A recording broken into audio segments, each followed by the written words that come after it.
Bonjour mesdames et messieurs, bienvenue à notre webinaire technique StarWind iSCSI-SAN 5.8, une solution universelle pour tout type de besoin. Je m'appelle Aziz Keissi et je suis ingénieur système et spécialiste en support technique chez StarWind et je vais présenter ce webinaire aujourd'hui. Durant ce webinaire, je parlerai à propos des SAN en général et leur utilité. Je vais bien sûr aussi vous présenter la dernière version de StarWind iSCSI-SAN, la version 5.8. Ce que ce logiciel vous permet d'effectuer, de créer, et bien évidemment, j'expliquerai qu'est-ce que nous avons ajouté dans cette dernière version, les nouvelles fonctionnalités qui sont dorénavant accessibles dans notre logiciel. Voyons donc le programme de ce webinaire. Pourquoi opter pour le SAN? Les environnements sur base de SAN, pas simplement un stockage partagé, les fonctions avancées, les nouveautés dans la version 5.8, la configuration à deux nœuds, et à la fin de ce webinaire, on aura une marge de temps pour répondre à toutes vos questions. Donc, maintenant vous voyez une configuration standard. Nous avons un serveur physique. Nous avons un serveur physique qui utilise des disques locaux en DAS.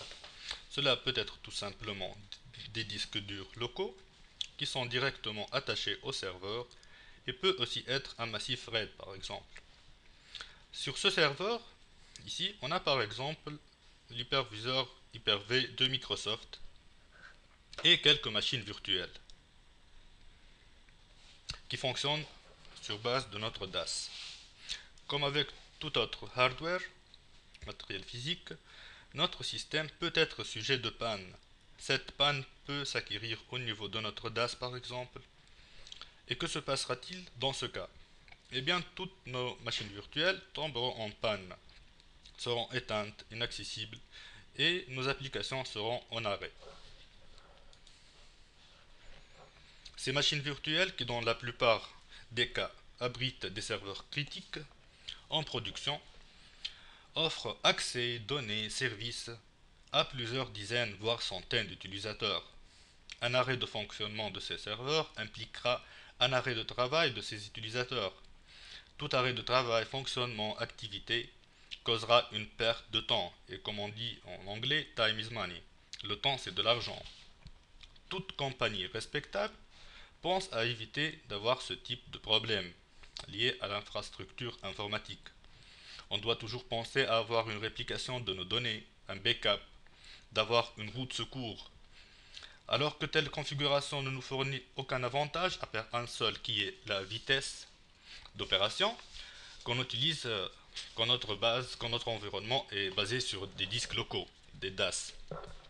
Mais les inconvénients sont beaucoup plus nombreux et nous laissent penser que faire. On n'a pas de résistance aux pannes, pas de haute disponibilité, pas de redondance, au risque d'arrêt d'activité, un système vulnérable, une extensibilité très limitée, et on n'a pas bien sûr accès à la clusterisation des hyperviseurs, et on n'a pas de backup. Alors que doit-on faire? Comment éviter ces problèmes et comment améliorer le fonctionnement de l'infrastructure IT de la compagnie? Premièrement, on doit avoir un SAN, un stockage en réseau.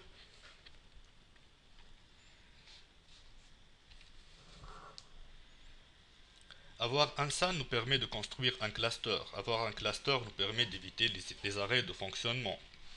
Ici, sur l'écran, maintenant, vous voyez une configuration simple avec un SAN et un hyperviseur. Ils sont indépendants l'un de l'autre.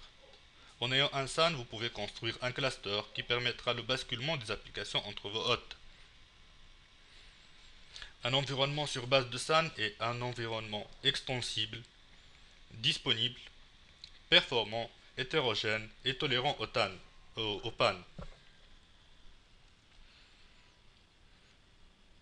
Un SAN vous permet de partager votre stockage de l'exporter, de partager le stockage avec plusieurs hyperviseurs. comme vous voyez ici dans le schéma par exemple, vous pouvez donner accès à votre SAN à un serveur, un hyperviseur Xen, un Hyper-V, un VMware, une base de données Oracle par exemple, et le tout sur le même hardware qui peut être divisé sur plusieurs lunes, et chaque lune sera utilisée par un hyperviseur, par un client. Avec un logiciel SAN, vous n'avez pas de limite. Vous avez non seulement un SAN, mais beaucoup plus. Avec le StarWind iSCSI SAN, vous avez accès à multitude de types de cibles iSCSI. Commençons donc par les fonctionnalités de base que fournit StarWind iSCSI SAN.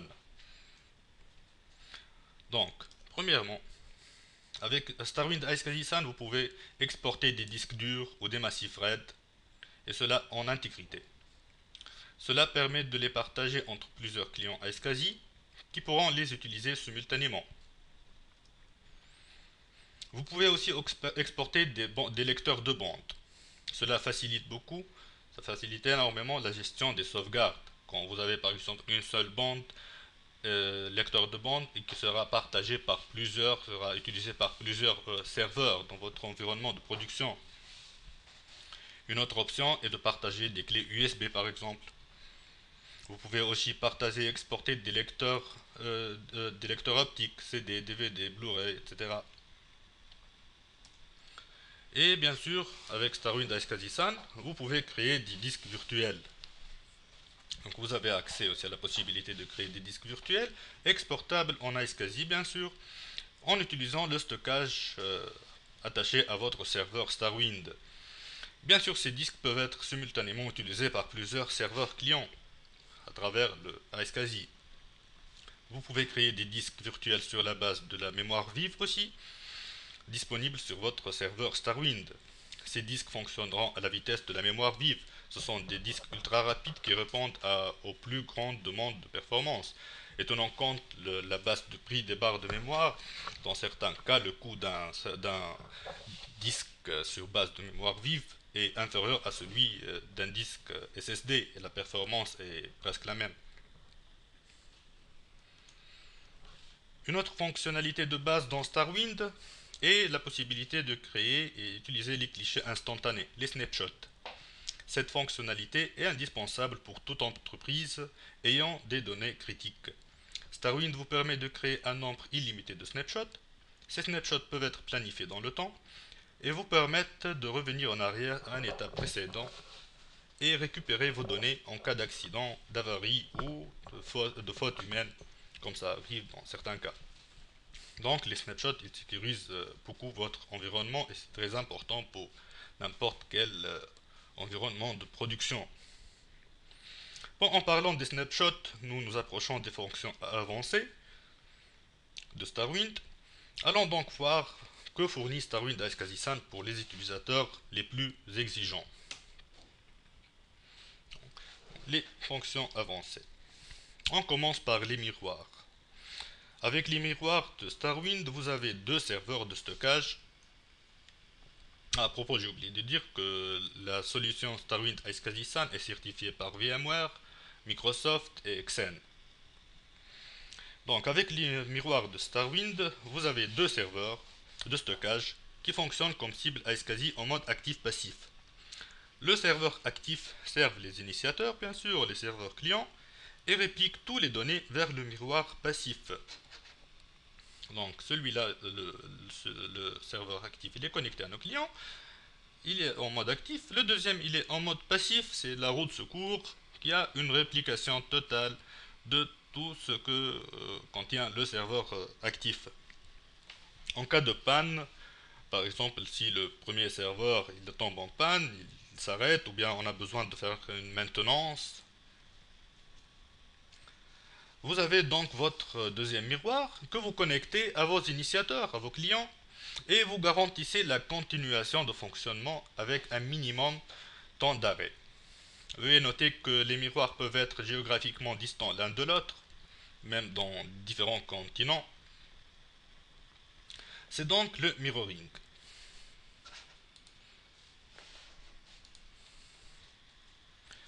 Le mirroring, bien sûr, sécurise assez bien votre environnement de production, mais il y a encore mieux, le HA. la haute disponibilité. Qu'est-ce que c'est que le HA? Maintenant, sur vos écrans, vous voyez une configuration typique standard d'un environnement en haute disponibilité. Le plus important but qu'on doit atteindre dans un environnement de production, bien sûr, est de faire de notre environnement un environnement hautement disponible et tolérant aux pannes.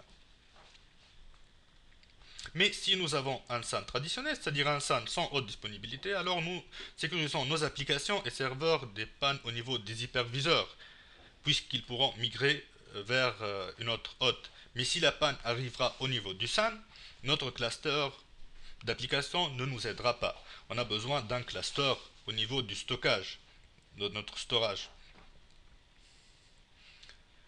Donc, la haute disponibilité du SAN, c'est quand on a deux SAN qui fonctionnent en mode actif-actif pour fournir l'accès continu aux données et informations critiques que nous avons. Si l'un d'eux tombe en panne, ou si on a besoin de le redémarrer, arrêté par besoin de maintenance, le deuxième SAN continue à fonctionner et nos clients, nos machines virtuelles, continueront à fonctionner sans aucun temps d'arrêt. C'est ce qu'on appelle le basculement automatique au niveau du stockage. Donc c'est pas comme dans le cas des miroirs actifs-passifs qu'on a besoin de faire une manipulation manuelle pour connecter le deuxième serveur. Dans le cas de la haute disponibilité, ils sont tous les deux tout le temps en mode actif. Et le temps de basculement est égal à 0, puisque c'est-à-dire qu'il n'y a pas de basculement. C'est juste, si l'un tombe en panne, le deuxième, il continue à gérer toutes les demandes d'écriture et des lectures des clients. Bon, pour telle configuration que vous voyez maintenant, nous avons besoin de 4 serveurs par exemple, ce sera 2 pour le StarWind et 2 par exemple pour l'Hyper-V ou bien le VMware pour construire le cluster au niveau application. Donc, chacun des serveurs requiert 2 cartes réseau. Et nous avons aussi besoin, en cas idéal, de 2 switches pour fournir des liaisons fiables entre nos machines. Cette configuration est idéale du point de vue technologique. Nous avons une haute disponibilité totale, basculement entre les entre les hyperviseurs en cas de panne, et basculement entre les serveurs StarWind qui fournissent le stockage SAN. Donc ça, c'est la vedette de StarWind, c'est le HA. Maintenant, je voudrais aussi parler du StarWind Native SAN pour Hyper-V. C'est un autre produit parallèle de StarWind et cette édition est dédiée aux utilisateurs qui utilisent l'hyperviseur Hyper-V de Microsoft. Elle est dédiée plutôt aux utilisateurs qui ont un budget limité et qui souhaitent construire un cluster de failover avec leur budget limité. Donc le Native SAN pour Hyper-V permet l'utilisation des serveurs Hyper-V eux-mêmes pour y installer le SAN en haute disponibilité. C'est-à-dire on n'a pas besoin d'avoir indépendamment les hyperviseurs et le SAN. C'est un 2 en 1. Donc ça permet d'économiser beaucoup de frais d'installation. Pour par exemple les deux serveurs pour le stockage, des cartes réseau, les switches. C'est-à-dire on a deux serveurs, ils sont connectés entre eux avec deux interfaces et ils fournissent le SAN en haute disponibilité, ils fournissent le cluster de Microsoft pour l'Hyper-V. Quels sont donc les bénéfices de StarWind Native SAN pour Hyper-V? Vous avez donc la haute disponibilité totale du SAN et le basculement automatique entre les deux hôtes Hyper-V StarWind en même temps. Ce cluster il fonctionne avec très haute vitesse de performance puisque nous avons un SAN qui fonctionne tout bien comme DAS, comme SAN. Les disques sont locaux et ils sont partagés entre les hyperviseurs. D'un côté, vous écrivez les données localement sur le SAN et ce SAN il les transmet à travers le réseau, à travers le canal de synchronisation au deuxième partenaire. Ce type d'environnement est très extensible, vous pouvez toujours ajouter des disques et élargir votre SAN sans temps d'arrêt. Vous avez la réplication entre les hôtes. StarWind Native SAN ainsi que StarWind iSCSI SAN sont complètement et totalement compatibles avec CSV de Microsoft. vous avez accès à toutes les fonctions de StarWind Askatisan qu'on a déjà citées au début. Vous avez une économie de ressources, comme j'ai déjà expliqué, c'est-à-dire au niveau du matériel, on n'a pas besoin de grandes choses. Et bien sûr la simplicité et la facilité d'utilisation de la console de gestion de StarWind, qui est très très simple à utiliser. Maintenant, voyons qu'est-ce qu'on a de nouveau dans la version 5.8. Quelle est la différence? Qu'est-ce qu'on a ajouté dans la version 5.8 par rapport à la version 5.7, 5.6 et 5.5? Donc, on a la déduplication qui n'est plus en mode expérimental. Elle est absolument supportée pour être utilisée en production. On a aussi maintenant la possibilité d'utiliser plusieurs interfaces réseau pour le canal de synchronisation. Auparavant, on était limité par une seule interface physique qu'on peut utiliser. Maintenant, on peut utiliser le temps qu'on veut. On a la synchronisation automatique après un arrêt des deux nœuds partenaires. On a un nouveau transport qui a été développé par StarWind et qui remplace dorénavant l'initiateur iSCSI de Microsoft qui était utilisé auparavant pour connecter les partenaires. On peut maintenant aussi créer un HA sur base d'image RAW. On a maintenant ajouté la dernière nouveauté de StarWind. Notre dernier développement, c'est le backup plugin de StarWind pour les machines virtuelles Hyper-V. Et on a aussi une option très exigée, et le changement des partenaires en fly, c'est-à-dire sans arrêt du HA, on peut changer de partenaire. Donc, maintenant, on va parler un peu plus détaillé à propos de ces nouveautés. Donc, on commence par la déduplication.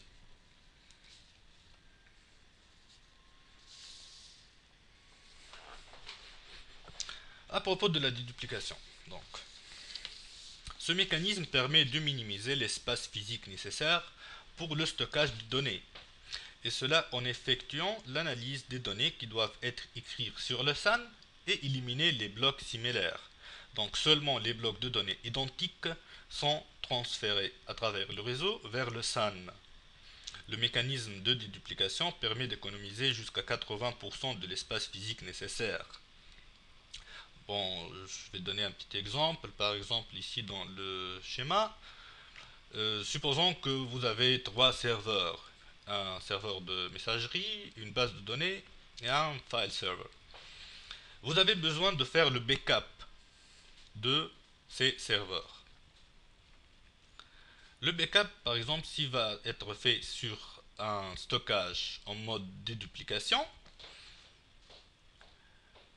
oui, j'ai oublié de dire que les trois serveurs, on va supposer ici que les trois serveurs sont des machines Microsoft. Et puisque ce sont des Windows de Microsoft, le nœud du système opérationnel est identique. Puisqu'il est identique, les blocs de données ils sont identiques et le mécanisme de déduplication, il ne va pas enregistrer chaque machine virtuelle telle qu'elle est. C'est-à-dire, si par exemple chaque machine elle pèse, elle fait 100 gigas par exemple, bon c'est beaucoup 100 gigas, 50 gigas par exemple, le nœud est de 20 gigas. C'est-à-dire, au lieu de enregistrer 3 fois 20 gigas, c'est 60, on va enregistrer seulement 20 gigas. Ce nœud, il sera en mode dédupliqué, il va servir les trois machines virtuelles.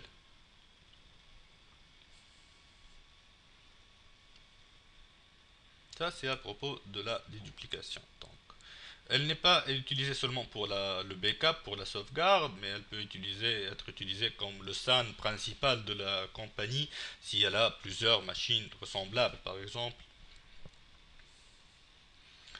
On passe au point suivant, et qui est la possibilité d'utiliser plusieurs interfaces réseau pour le canal de synchronisation.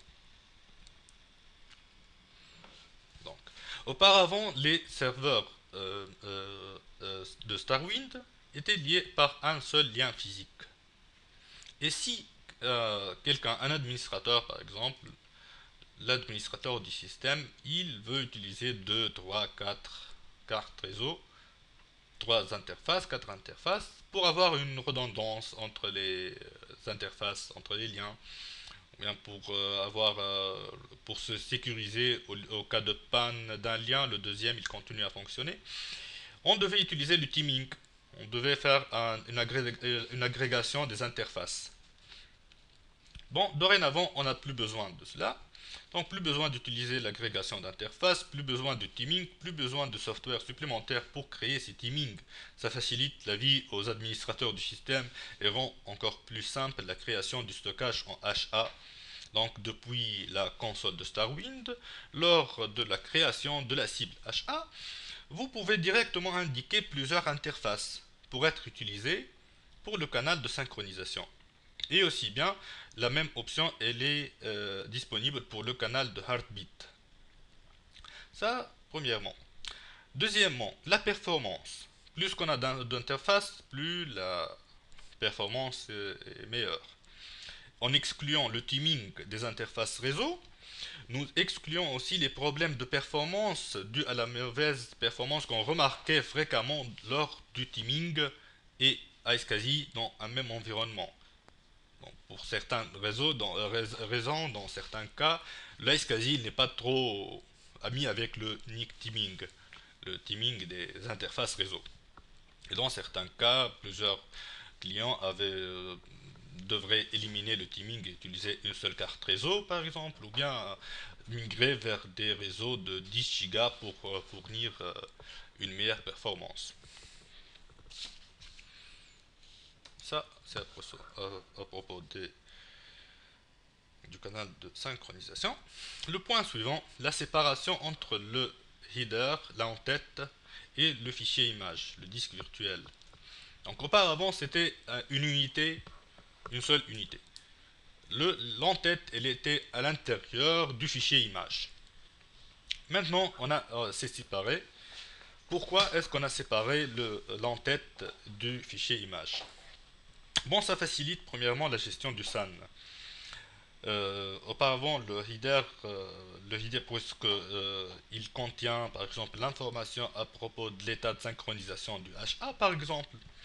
Et un fichier image HA ne pouvait pas être utilisé pour une autre cible à SCSI d'autres types. Par exemple pour un miroir ou bien pour un disque virtuel basique. Bon, maintenant, un même fichier peut être utilisé pour n'importe quelle cible iSCSI de StarWind. Cela aussi nous permet d'introduire enfin le multilune. Le multilune, c'est quand plusieurs images sont connectées à une seule et unique cible iSCSI. Vous pouvez connecter donc une seule cible à un serveur et vous aurez directement à la fois accès à plusieurs disques virtuels. Cela simplifie la gestion. Cela aussi sécurise les administrateurs des fautes humaines quand par exemple une mauvaise cible à SCSI a été connectée à notre serveur qui ne lui appartient pas par exemple. Donc vous pouvez créer, si vous avez deux serveurs, pour chaque serveur vous allez créer une seule cible à SCSI et à cette cible à SCSI vous connectez 5 disques virtuels par exemple. Donc un autre serveur ne va pas, vous connaissez quelle cible est destinée pour quel serveur. Ça, c'est à propos de la séparation du header et du fichier image. Le point suivant. Enfin, aussi, on a ajouté la possibilité de synchronisation automatique après un arrêt des deux nœuds partenaires. Jusqu'à la version 5.8, au cas de arrêt des deux serveurs StarWind, quand on les redémarrait, quand ils revenaient en fonction, on devait intervenir manuellement pour lancer la synchronisation du HA pour qu'il revienne en ligne et il continue à servir ses initiateurs. Bon, cela causait beaucoup de problèmes, par exemple dans certains cas à minuit, à 2 heures du matin, quand l'administrateur il est chez lui, il y a une panne par exemple électrique dans l'établissement, Les deux serveurs ils sont tombés en panne, à la suite ils redémarrent par exemple et ça ne fonctionne pas. Le HA ne fonctionne pas car ils ne peuvent pas se synchroniser tant qu'il n'y a pas d'intervention manuelle. Dorénavant, c'est maintenant dans la version 5.8, ça démarre automatiquement.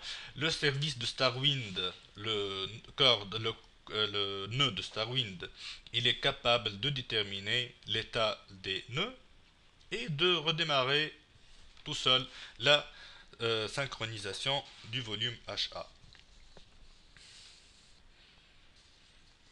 Donc, bon, aussi HA sur base d'image RAW. Ça, c'est quand on a par exemple deux images qui n'ont pas besoin d'être formatées et utilisées pour le HA. Bon, on continue maintenant avec le changement des partenaires en fly. Qu'est-ce que cela veut dire? On va supposer qu'on a notre cible HA qui est basé sur deux serveurs. Et l'un des serveurs, par exemple, il est tombé en panne. Il ne fonctionne pas. Le deuxième, il reste en ligne. Et vous avez, par exemple, besoin de remplacer le serveur qui ne fonctionne pas. Il n'est pas réparable, par exemple. Avant la version 5.8, on devait supprimer la cible HA et la reconstruire en utilisant d'une part l'image existante, le partenaire existant et le nouvel partenaire. Dorénavant, dans la version 5.8, si vous voulez changer de partenaire, bon, juste pour changer avec un autre serveur, peut-être, ou bien une autre image, par exemple, ou bien, comme j'ai dit, si un des serveurs n'est pas réparable et n'est plus en fonction, à travers la console de gestion de Starwind, et sans arrêter le HA, vous pouvez choisir d'indiquer un autre partenaire qui sera connecté au lieu de l'ancien à notre HA et il sera synchronisé avec le partenaire qui fonctionnait sans arrêt de travail. Donc encore une fois et encore plus, Starwind élimine tout temps d'arrêt pour le business. Le nouveau transport pour le canal de synchronisation. Avant la version 5.8, Starwind utilisait l'initiateur iSCSI de Microsoft pour relier les partenaires entre eux pour le canal de synchronisation. Donc les données elles étaient migrées à travers en utilisant le initiateur iSCSI de Microsoft et qui dans plusieurs cas causait des problèmes à cause des mises à jour par exemple ou tout autre problème. Donc maintenant on a notre propre transport de Starwind qui est, on peut dire, même plus performant que l'initiateur iSCSI de Microsoft. Et la dernière nouveauté, dans la version 5.8, que maintenant dans la version 5.8, on a un plugin de backup intégré dans Starwind. Plus de détails à propos du backup plugin. Donc.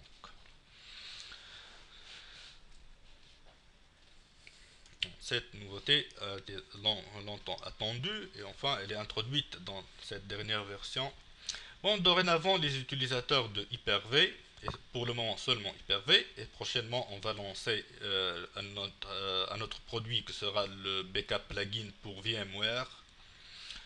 Pour le moment, donc, ça fonctionne avec Hyper-V seulement et permet de faire la sauvegarde de vos machines virtuelles sur Hyper-V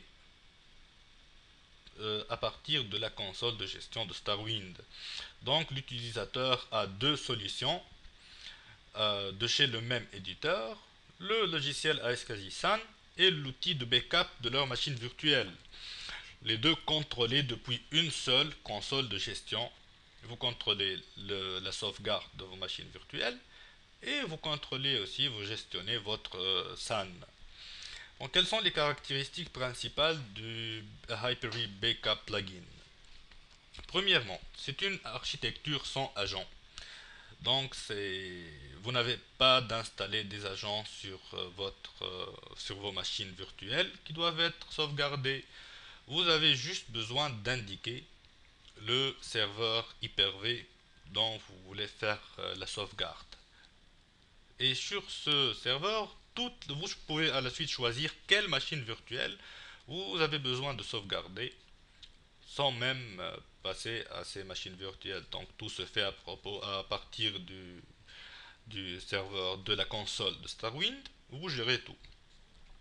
On a aussi la déduplication globale. Donc StarWind recommande d'utiliser comme storage pool, vous voyez ici, c'est le serveur sur lequel, c'est le stockage sur lequel seront enregistrés, seront sauvegardées vos machines virtuelles. Donc on recommande d'utiliser la déduplication de StarWind. Cela ne veut pas dire que vous aurez besoin d'acheter une autre licence StarWind pour le SAN, pour ce stockage, pour ce serveur qui sera utilisé pour la sauvegarde, puisque la déduplication elle est disponible même dans la version gratuite de StarWind. Donc vous pouvez installer votre backup plugin. Et pour le stockage, vous utilisez la version gratuite avec la déduplication. Et comme j'ai déjà expliqué, la déduplication elle vous permet d'économiser énormément d'espace physique pour votre sauvegarde. Donc, le backup plugin aussi il a la possibilité de la restauration instantanée des machines virtuelles. Qu'est-ce que je veux dire par la restauration instantanée? Eh bien, le moment le plus important ici, c'est que le backup plugin de StarWind, il enregistre les machines virtuelles pour la sauvegarde dans le même format initial, en VHD. Donc c'est récupérable en quelques instants, vous n'avez pas besoin d'attendre que ça soit reconverti en VHD pour que ça revienne en fonction. Vous pouvez ainsi restaurer des fichiers individuels. Aussi le backup plugin de StarWind, il supporte absolument le Windows VSS Service. C'est un backup incrémental et ça supporte le CSV. Donc vous pouvez sauvegarder des Hyper-V qui sont en cluster. C'est-à-dire vous pouvez sauvegarder des clusters de Hyper-V. Ça c'est tout à propos du backup plugin de StarWind. Donc on finalise maintenant donc la conclusion. Les avantages de StarWind, c'est la haute disponibilité, la déduplication globale, l'économie des ressources, l'extensibilité, la réplication, la compatibilité totale avec CSV, le backup intégré et la simplicité et surtout la simplicité d'utilisation de StarWind, de sa console de gestion. Ça c'est tout pour le webinaire. S'il vous plaît, maintenant si vous avez des questions, je suis prêt à vous répondre.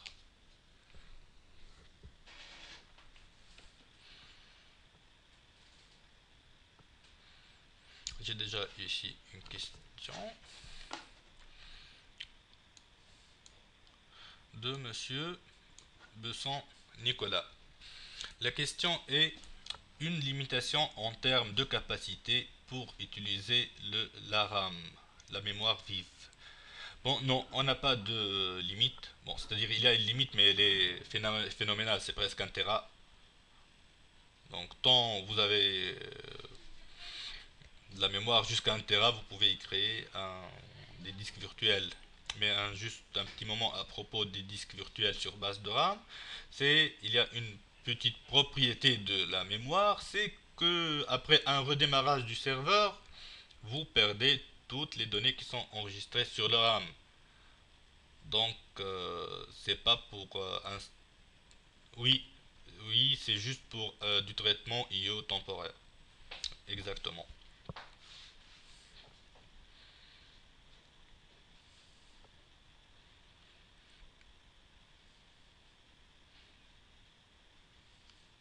Donc ça peut être utilisé pour des besoins, des besoins de performance, pour du cache par exemple.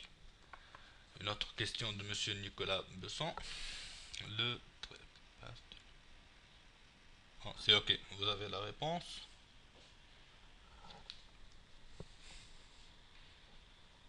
Excellent.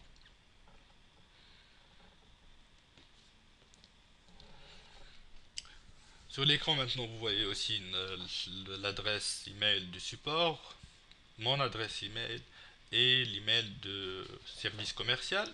Vous voyez aussi notre numéro pour la France. On a du support technique en langue française et on a aussi un service commercial en langue française.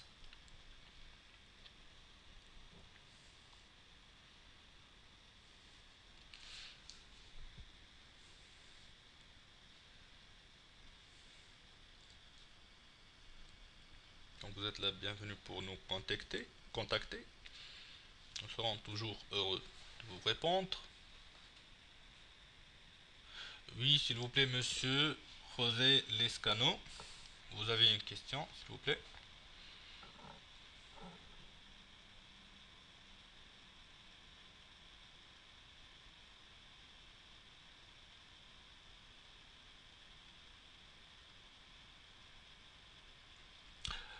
La question est pouvons-nous sauvegarder la mémoire avec plugin? Qu'est-ce que vous voulez dire par la mémoire?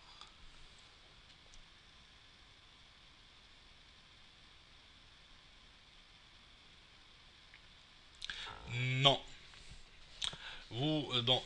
Monsieur Lescano, il dit qu'il parle du fichier image. Non, le plugin, il fait la sauvegarde des machines virtuelles. Seulement des machines virtuelles. Donc des disques virtuels que crée par exemple dans le cas du Hyper-V, le Hyper-V, les fichiers VHD. Pour sauvegarder les fichiers images, vous pouvez utiliser la réplication de StarWind. Et vous aurez alors une image identique sur le deuxième serveur.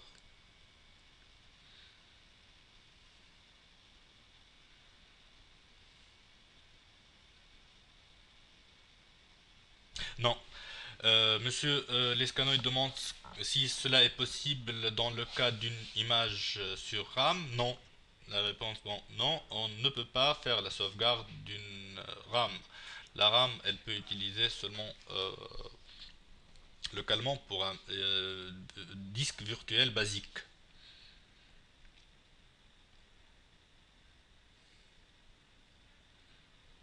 Oui, c'est à utiliser uniquement pour un stockage temporaire. C'est pas même pour un stockage temporaire, c'est pour une utilisation par des applications qui requièrent un disque ultra rapide. Ça peut être une base de données, par exemple, qui a besoin d'un disque ultra rapide temporairement, non pas pour y stocker, par exemple, des données, ou bien mais pour y transférer, comme un transfert à travers le RAM.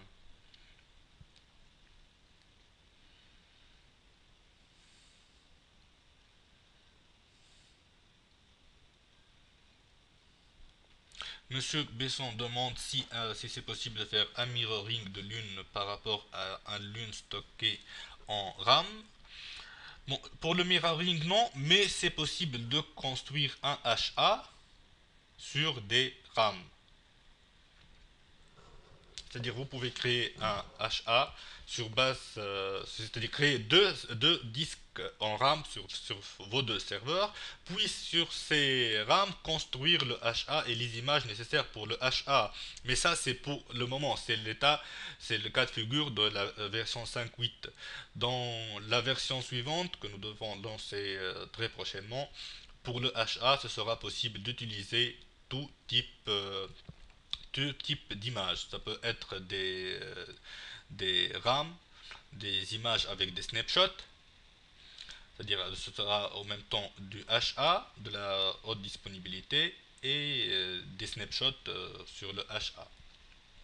On pourra aussi utiliser des NAS, c'est-à-dire si vous avez dans certains cas des clients, ils ont déjà des boîtiers en NAS et ce sera possible de les utiliser directement pour la haute disponibilité.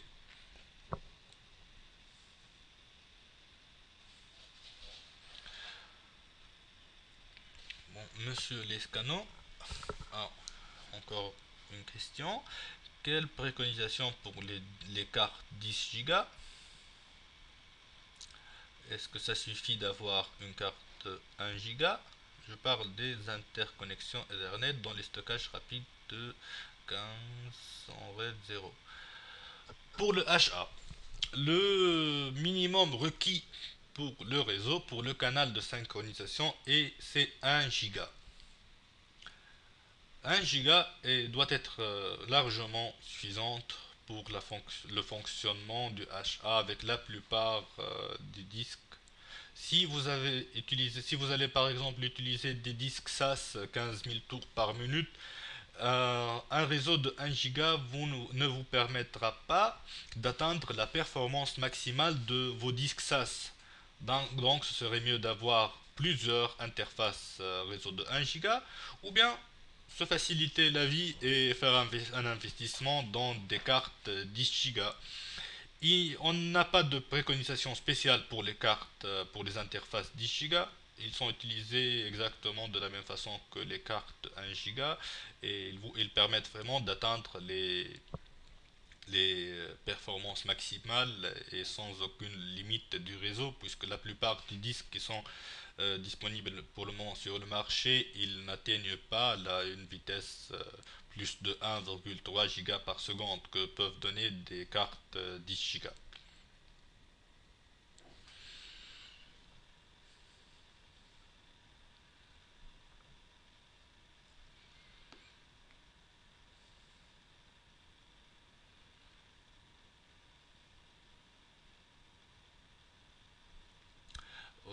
Encore une question de Monsieur Lescano. C'est à propos du fonctionnement de StarWind à l'intérieur des VM 2008 dans le cas du stockage virtuel. C'est-à-dire, vous voulez dire, serait-ce possible d'installer StarWind sur des machines virtuelles?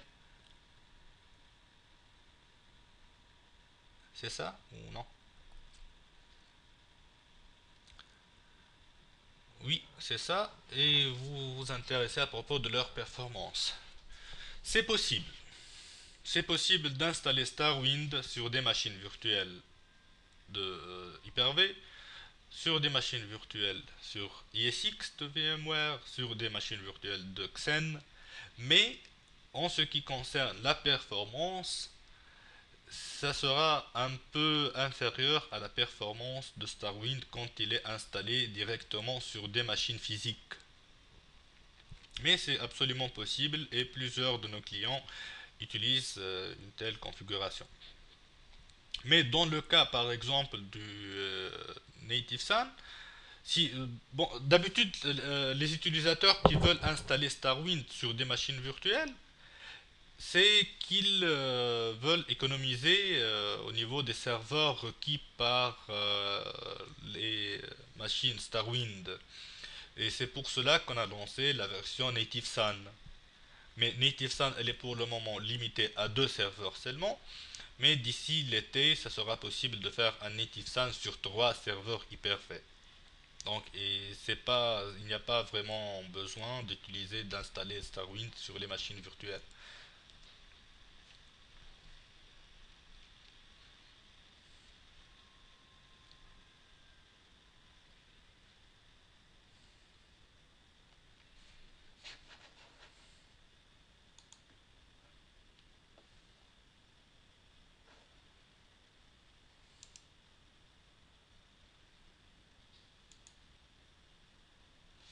Merci à vous, monsieur Lescano aussi. Peut-être d'autres questions?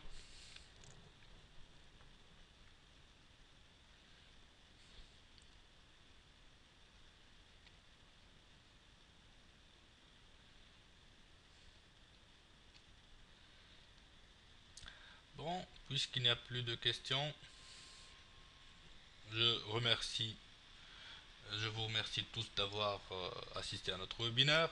Si vous avez d'autres questions dans le futur, vous pouvez toujours me contacter directement sur mon email ou bien sur le numéro français, ou bien vous pouvez écrire directement au support de StarWind et nous serons toujours heureux de vous assister et de vous fournir toutes les réponses dont vous avez besoin.